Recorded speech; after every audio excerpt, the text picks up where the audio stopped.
یہی وجہ ہے کہ امام شاہ رحمۃ اللہ علیہ کے تلامذہ قاضی ابو یوسف ہوں، امام محمد ہوں، امام ظفر ہوں، انہوں نے امام صاحب سے بہت سے مسائل میں اختلاف کیا۔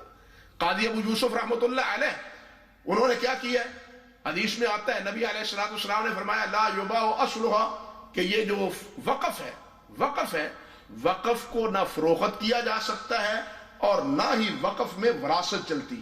ایک آدمی ایک چیز وقف کر دیتا ہے، مسئلہ سمجھیے، وقف کر دیتا ہے، وقف کرنے کے بعد وہ وراثت میں نہیں رہتی، وقف کرنے کے بعد وہ کیا ہے، فروخت کرنے کا مالک جو ہے جس نے وقف کیا وہ فروخت کرنے کا مجاز نہیں ہے، وہ وقف ہی رہے گی۔ لیکن امام صاحب رحمۃ اللہ علیہ کا موقف تھا کہ نہیں، مالک وہ وقف پر رہے گا اور اس کو فروخت کرنے کا بھی مجاز ہوگا، یہ امام صاحب نے کہہ دیا۔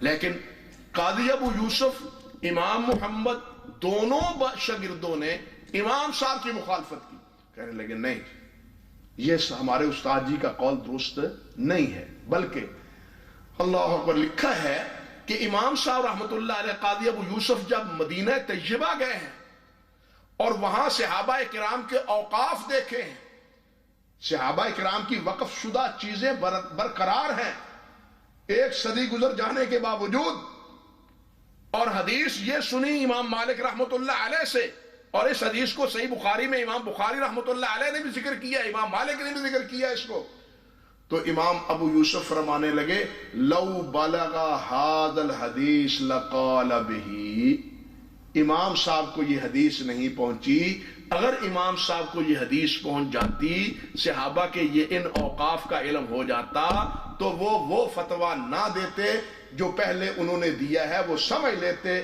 کہتے پھر کہ وقف کو فروخت کیا جا سکتا نہیں، اس میں وراثت نہیں، ملکیت ختم ہو جاتی ہے۔ یہ قاضی ابو یوسف فرماتے۔ امام صاحب رحمۃ اللہ حدیث میں آتا ہے، امام صاحب کا فتویٰ یہ، مجاہدین جہاد کرتے، امام صاحب کا فتویٰ ہے کہ مجاہدین جہاد کرتے ہیں، مال غنیمت حاصل ہوتا ہے، مسئلہ سمجھیے۔ اب وہ کہتے ہیں جس کے پاس گھوڑا ہے، اس کو بھی مال غنیمت ملے گا، اور جو مجاہد ہے اس کو بھی مال غنیمت ملے گا، برابر، کیونکہ اس نے گھوڑے کی بھی خدمت کی ہے، خود اپنی خدمت بھی کی ہے، روٹی کپڑا اپنا، اپنی ضروریات بھی، اور گھوڑے کی بھی خدمت کی ہے، اس کو چارہ ڈالا ہے، اس کو سنبھالا ہے، اس کو پالا ہے، لڑائی کے لیے اس کو تیار کیا ہے۔ گھوڑے ایسے تو نہیں تیار ہو جاتے۔ لیکن حدیث میں آتا ہے نبی علیہ السلام نے فرمایا کہ مجاہد کو 1 حصہ اور گھوڑے کے عوض میں 2 حصے۔ امام صاحب کہتے ہیں کہ یہ تو پھر اگر مان لیں تو گھوڑا افضل ہوا ان کس سے، مجاہد سے، کہ گھوڑے کے حصے میں 2 اور مجاہد کے حصے میں 1، مجاہد کو 1 حصہ، گھوڑے کو کتنا، 2 حصے۔ قاضی ابو یوسف رحمۃ اللہ علیہ نے کتاب لکھی ہے کتاب الخراج، کتاب الخراج چھپی ہوئی ہے، دستیاب ہے، دیکھ سکتے ہیں اس میں یہ مسئلہ۔ قاضی ابو یوسف رحمۃ اللہ علیہ نے اسی مسئلے پہ بحث کرتے ہوئے اپنے استاد کا موقف ذکر کرنے کے بعد یہ کہا ہے کہ ہمارے استاد جی کا موقف درست نہیں ہے۔ وہ کہتے ہیں کہ گھوڑا افضل ہو گیا اگر اس کو ڈبل حصہ دیا جائے، مجاہد کے ساتھ گھوڑا بھی ہو تو اس کو 3 حصے گویا کے ملے، 1 اس کا، 2 گھوڑے کے۔ اب وہ کہتے ہیں کہ امام صاحب نے فرمایا کہ نہیں، گھوڑے کو 1 حصہ ملے گا، اور 2 کا اس لیے کہتے ہیں قیاسن کہ گھوڑے کو افضل سمجھے، کس سے، مجاہد سے افضل سمجھے گھوڑے کو۔ قاضی صاحب اپنی کتاب میں کہتے ہیں استاد جی سے یہ عرض کیا جائے گا کہ اگر گھوڑے کو 2 حصے دیے جائیں تو اس لیے یہ درست نہیں ہے کہ گھوڑا مجاہد سے افضل بن جاتا ہے، تو جب گھوڑے کو مجاہد کے برابر دیا جائے گا تو مجاہد کے برابر تو پھر گھوڑا ہو گیا۔ بات سمجھ رہے ہیں، مسئلہ سمجھ رہے ہیں، مسئلے کی نوعیت سمجھ گئے۔ قاضی ابو یوسف شاگرد ہیں، وہ استاد جی کی بات کی تردید کس دلیل سے کرتے ہیں؟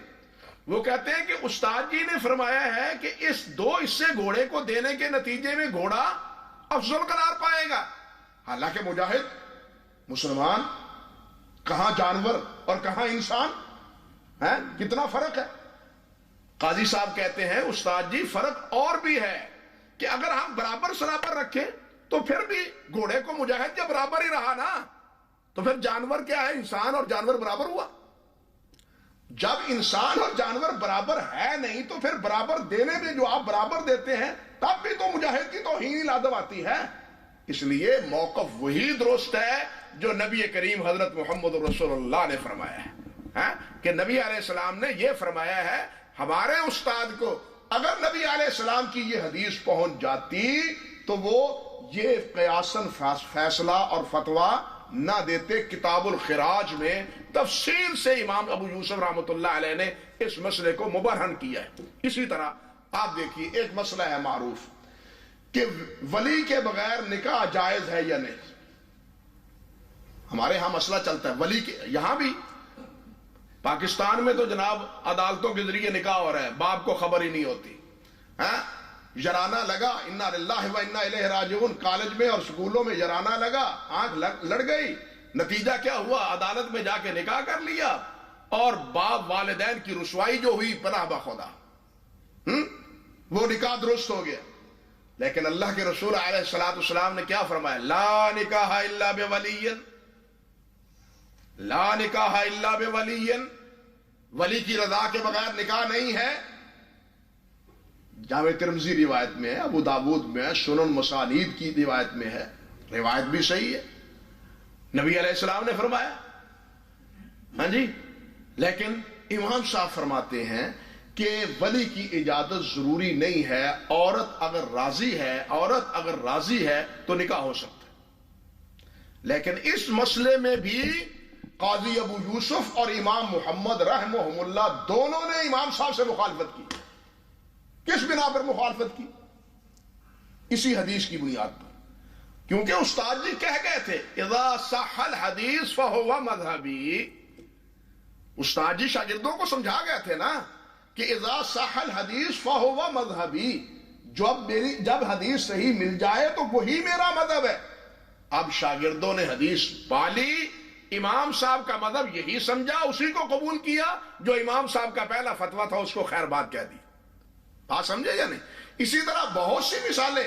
بلکہ ایک بات اور دیکھی, اللہ اکبر, عرفات کے میدان میں حاجی حج کرتا ہے. حاجی میدان عرفات میں کیا کرتا ہے؟ حج کرتا ہے.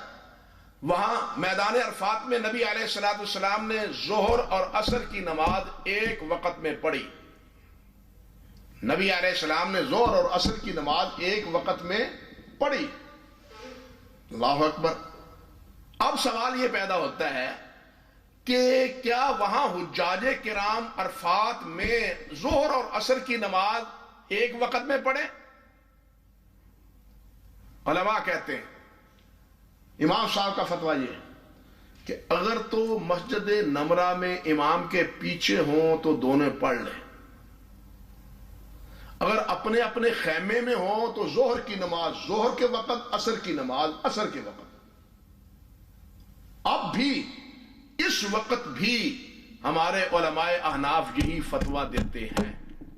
جو حضرات وہاں گئے ہیں حج پر شاید انہیں یہ مسئلہ آیا ہو, لیکن اب اٹھائیے اور نہ صحیح امام محمد رحمۃ اللہ علیہ کی کتاب الآثار دیکھیے. کتاب الآثار امام محمد رحمۃ اللہ علیہ ذکر کرتے ہیں کہ حضرت عبداللہ بن عمر, حضرت ام المومنین عائشہ صدیقہ رضی اللہ تعالی عنہما, یہ اپنے اپنے خیمے میں ظہر اور عصر کی نماز 2 رکعت ایک وقت میں پڑھتے تھے, اور یہی مسئلہ ہمارا صحیح. کیوں؟ اس لیے کہ استاد جی کہہ گئے ہیں صحیح حدیث ہو میرا قول چھوڑ دو, اور میرا قول صحابہ کے بھی خلاف آئے تو میرا قول چھوڑ دو. یہ ائمہ کے پیروکار شاگردوں نے بھی اس موقف کو اختیار کیا ہے. تو یہ ہے حضرت امام صاحب رحمۃ اللہ علیہ کے اقوال کی کوئی تھوڑی سی کہنا چاہیے تعبیر اور تھوڑی سی جھلک. اب آگے آئیے.